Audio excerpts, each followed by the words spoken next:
All right, hey guys, Mr. Happy here, and we're gonna give Ifrit Extreme a try. Like, you know, I'm still trying to recover from getting the Garuda mount and the Titan mount on this character. Ifrit ain't broke, don't fix it. So the third quest of the Primal Nature quest line, again, all this is optional, is Ifrit ain't broke. Ifrit Extreme will be the final of the 3 Extreme Primals for this first little weekly quest that we have going on here. So after we accept that quest, we got to go back to Old Da and go to the Hall of Flames. I mean, you pretty much know how the quest itself is going to go at this point. This one, okay, honestly, I'm the least confident about this one's being succeeding in the Duty Finder. Titan is what a lot of people regard to as the most difficult one. I'm not so much worried about the healers in this one because I'm one of them. I know for the most part how to handle the debuff. It's just during the dashes I'm not 100% sure. There's multiple ways to do it for the dashes is the thing. So I'm gonna have to figure out which of the strategies I want to employ, which we'll we'll find out soon enough. I can't believe it. I can't believe I won 2 ponies already. I don't want to eat a Carolina Reaper, so Ifrit, if you could just not drop the pony in the first place, so that way there's no chance of me winning it, that would be great. That would be fantastic if you could just not even drop it, so that way I don't even have to worry about it. I only have a little bit over an hour until I have to go live. I'm recording this on a Thursday, so I go live from 4 p.m. Eastern to 9 p.m. Eastern. So I may deliberately delay, like, if this takes too long, like I've been saying on the other ones, like even if we wipe too many times, I don't have to be like, listen, I'm sorry, but I gotta go. And I feel bad having to do that. I'm half contemplating not actually recording the second half of this video where I fight Ifrit now. I'd be better off recording something like a new Darkest Dungeon part, which I was gonna do until I started getting lucky with these Extreme Primal queues. We'll see what happens. I guess I kind of have to get into the Duty Finder group and to judge it first. I think we had 2 other first-timers, or 2 first-timers in that Titan. We had 1 first-timer in Garuda. It's just, Ifrit's a different beast, you know? Ifrit is... It can be pretty rough on new people, especially if the healer doesn't know where to stand. Not even just the healer, but like if the DPS don't know where to bring the eruptions, it can be a complete disaster. If the tanks don't know where to bring Ifrit, again, complete disaster. I may even mark the positions for the tank just for the sake of doing it, you know? Man, I don't even know what to say. Like, I hope I have this luck in second quest. I'm having an extremely good luck in the Duty Finder in general on this character. Like, turn 5, beat it in about an hour, 1-shot Garuda Extreme, 2-shot Titan Extreme. I still gotta tweet that out, that I 2-shot Titan Extreme and got the pony. Oh, whoops. I probably should have stone skinned myself. I'm just going to remove this. And sprint. Hey, look at that. Is that for my my Grand Company hunting log? I think it is. Hunting log. Oh, it has to be. Yeah, I still need the Sai. I still need the Zaharak Thaumaturge. And that's it. I need those 2. You know, down there, I think, is where the entrance to Ifrit used to be. The entrance to Ifrit was always in Zaharak, but I think it used to be in that little cave down there back in 1.0. All right, so we're gonna run past all this. Wait, is that the same person that I ran into before? Is that the same? Is that person queuing for the? Is that person in my fight? I have to question if that person was in my fight. I'm still amazed, even though we had a couple of deaths there. Like, generally the first timers did okay. It's usually the stomp, the sumo stomp that he does, where he knocks everyone back and everybody has to hug under him. It's generally that one where a lot of new players kind of underestimate how much they have to stand back, and they tend to get knocked off. But generally, all the new players in there, the 2 of them, did pretty good, and people who were returning also did really well. I was surprised that so many people died in the first attempt. I mean, we lasted a pretty long time regardless. But yeah, it was probably a good thing that we wiped there and got onto the Echo. Well, I mean, it couldn't hurt for me to try the queue. I mean, worst case scenario, I have to tell them, listen, I got to stream soon, so I got to drop out, but thank you for the group and whatnot. Let me see how long it says. It says less than 5. Anything that says less than 5, I call BS. let's give it less than 5 minutes. All right. If it doesn't pop in the actual less than 5, maybe in 6 or 7 minutes, I'll give it, yeah, 7 minutes. I'll give it 7 minutes. If it doesn't pop, I'm going to record this at another time and just chop this onto the end of this video. So anyway, I will see you guys when the queue pops and we can talk a little bit more about Ifrit Extreme. All right, so I think it took 7.5 minutes to get the queue, but this is, oh, phone's vibrating because I just tweeted out about my Titan Extreme ventures. Oh my goodness, if it happens, and I tweeted out that if I get Kieran on Healer Happy before Mr. Happy, I will eat a Carolina Reaper. I tweeted that out. I'm gonna get the smallest Carolina Reaper that I can find. I'm gonna Google very, very, very, very small Carolina Reaper. I think this queue might be busted. It just did that thing where it like unqueues half the party. Yeah, it means that the final DPS actually left and immediately requeued us. I think we'll be all right. I say we'll be all right, but all right is relative when it comes to the duty finder. All right, and here we are. We are in Ifrit Extreme. So, Ifrit, do not drop them out. I do not want a Carolina Reaper. I already made the promise because I'm very confident it won't happen.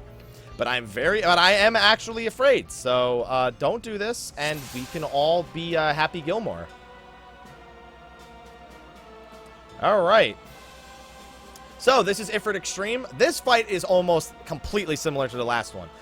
Eruptions will go under, I think, 3 different people right from the start. You can't stun eruptions anymore. There's only one pattern for the plumes, and it's directly under Ifrit and immediately across from where's under him. I'm also going to mark both of us with that. Okay, so the first tanking position is right at A, as you can see. There is also a tank swap mechanic in this one. So, we're just, right now at the start of the fight, it's just a normal fight. Now, me and the other healer, we're going to employ the strategy where we both split off into different ends. So, you want both the healers standing at opposite ends of each other. And then, yeah, see, this is what happens. So, he's going to target somebody with Searing Breath. And he alternates targeting between the 2 healers. And that healer will pulse 3 times out a giant AoE. Remember, he will alternate healers if there are 2 healers. So he's going to go for number 2 next. And now, basically, just everybody has to not stand near whichever healer has Searing Wind. That's the only thing that really matters. So now, right at 25%, we got to kill the first set of nails. There's going to be 3 sets of nails in this fight. And thing about that is that whenever the nails blow up, they give everyone a stacking damage debuff. Or a stacking damage taken buff. Alright, I'm going to get the Searing Wind next. So I'm going to stand way back here. Now, this debuff does very light damage over time to whichever healer has it afflicted on them. But it still doesn't hit that hard. You guys need to not come back here, and that's why. Those 2 might die if we don't get them a few heals. Remember, it only pulses 3 times no matter what. So, just always remember that. Now, here comes the eruptions. So, you're going to see in the back of the room and directly under him. That's so the healers can split up because immediately after, he's going to pick one of the healers for the Searing mechanic. Then he's going to do, I believe, a jump and then eruptions. Oh, and then he's going to pick another target and then eruptions. So here we go. There are multiple ways of doing this. I am going to do it this way. Oh, I'm doing it the wrong way. I'm doing it the wrong way. I'm dead. I'm dead. Oh my god, I'm not dead. I did that the wrong way. I should have just gone right because I wasn't the healer with the... Oh, I didn't need Benny, dude. So now he's going to pick me. Yep. So that goes to show, like, how little experience I have on this as a healer. And even so, like, we've made a lot of mistakes already, and we are still doing okay here in the Duty Finder. This guy might be dead. No. Okay. This guy is, I've got no more ticks. After the 3rd tick, the debuff will still be on you for a short amount of time, by the way. But even though that's the case, you're still okay. Now at 50%, we are going to trigger the 2nd phase This is the second nail phase. So there's now how many? 1, 2, 3. I think there's 7 or 8 here. Now the big thing that happens here is you see that chain. Oh god.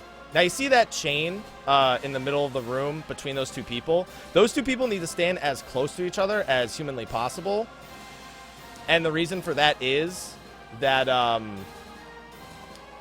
the farther apart they are, the more damage they'll do to each other. And the less damage they'll do overall. So it's going to be on the other healer next. The other healer should really come to this side of the arena at this point. Because they need to be able to kill the ones on that side, so they need to move over a little bit. But they're doing fine. Generally, we're doing okay. This is actually a really good run. And now all the nails are done, so we are safe. I'm just going to get them real quick. Give them regens. Now it's on me.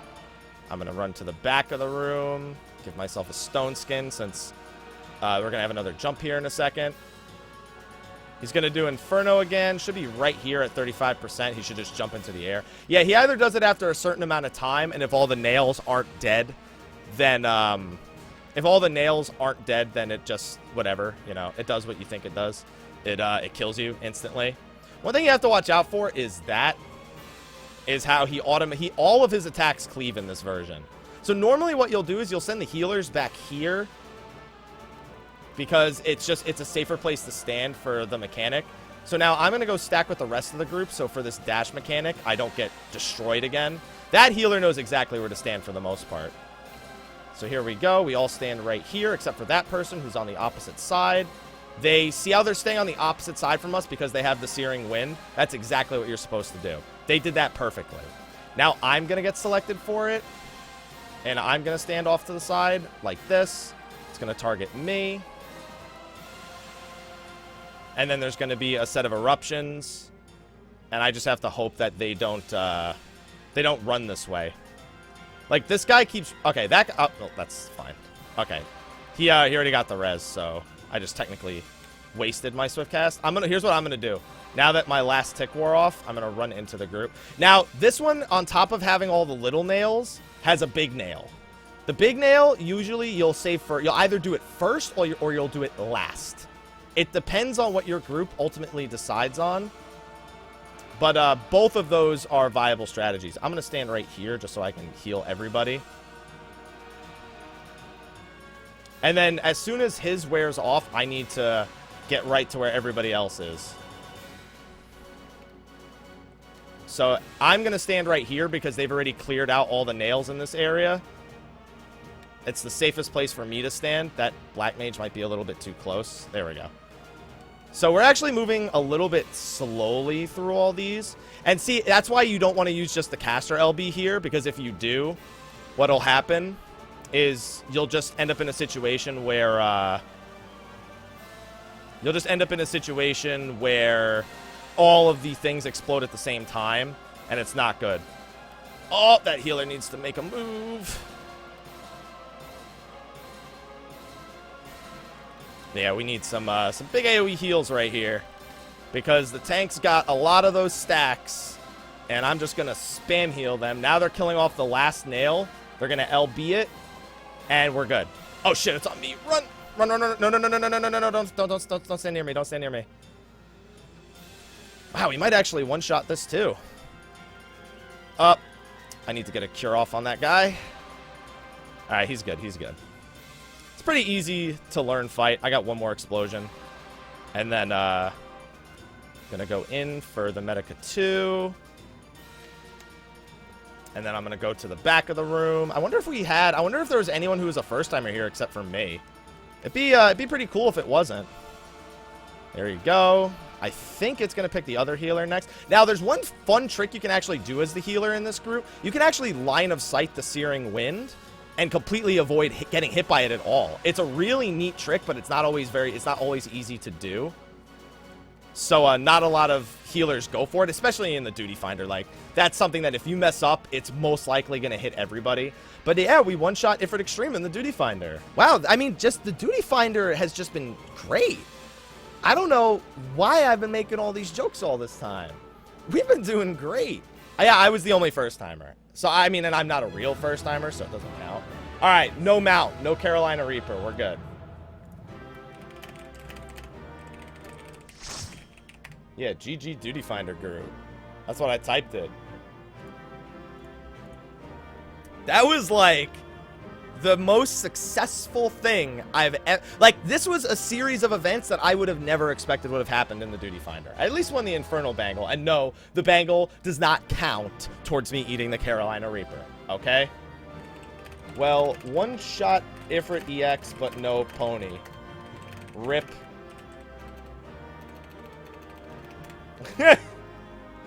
Alright. Duty Finder... Garuda, Titan, and Ifrit Extreme. All done. I might as well show you guys what happens if you finish the quest then. The rewards you're able to pick from, I mean.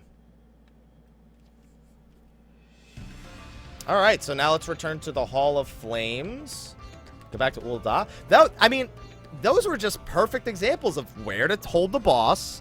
How to die. Other than my mistake very early on, which, granted, I've never been the healer in that fight, so I kind of just winged it. I thought that maybe the other... I didn't know which strategy the other healer was going to go for. The other healer went for the very, very safe strategy. Which is the good thing to do in the Duty Finder. They did the right thing. I did the wrong thing. I should have just said, hey, I don't have the thing. Let me go stack with my party. That's what I did on the second and third ones. But that's what I should have done from the start. So I made that mistake early on. And hopefully you guys understand why that was a mistake. And you saw how it was alternating between the healers with the searing breath or with the searing flame, whatever it's called. And that we just do our best to stand away from the rest of the group. The one thing that's best to do when it comes to the searing flame as a healer, when the nails are out, especially during the last phase, which I think is 13 nails or 16 nails or something like that, is the first person just stands on the side, because most groups will just go clockwise around the arena. You start at, like, the 9 o'clock. Just one shot. Garuda, Titan, and EX. And, Ifrit EX for the Let's Play. In the Duty Finder. Well, Titan was a 2-shot, but still. Oh, man. And I won the Garuda and Titan ponies. It's a good thing Ifrit didn't drop a pony, because I don't want to eat a Carolina Reaper. Except now everyone's going to be like, hey, you should just eat the Carolina Reaper anyway.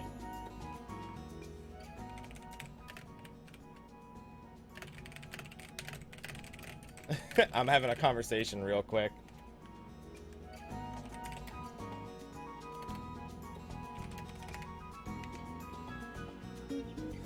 He's reminding me that MSI League of Legends mid-season invitational is going live at the exact same time I do. Oh, and I want to watch those games so bad.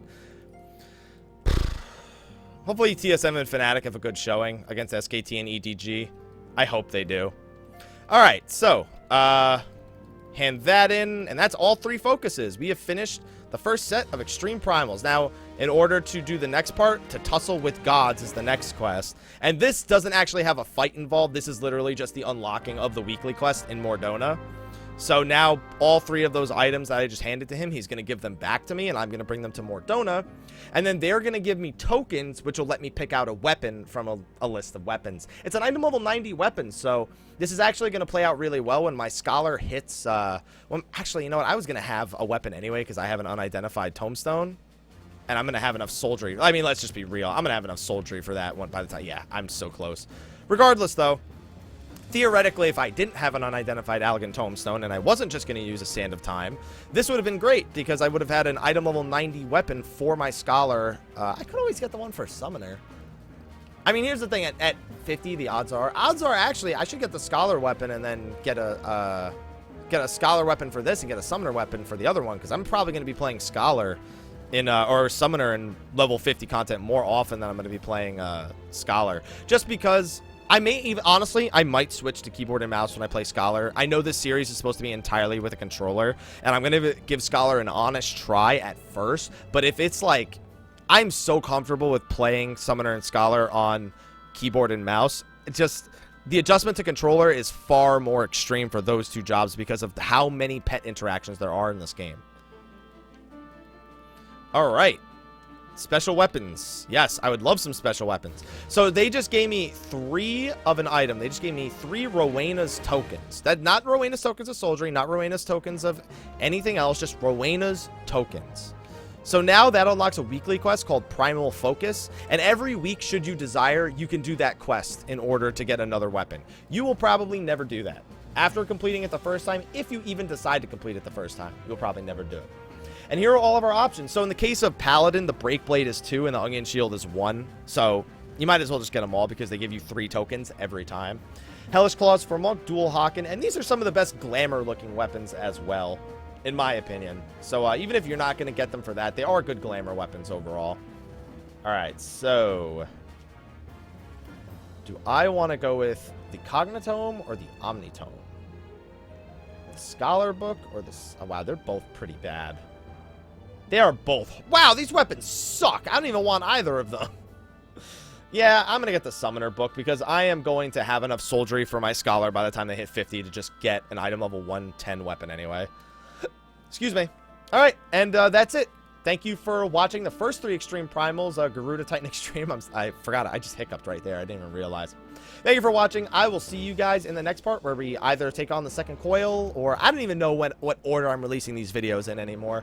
I'll see you in the next part, whatever we end up doing. Until then, take care.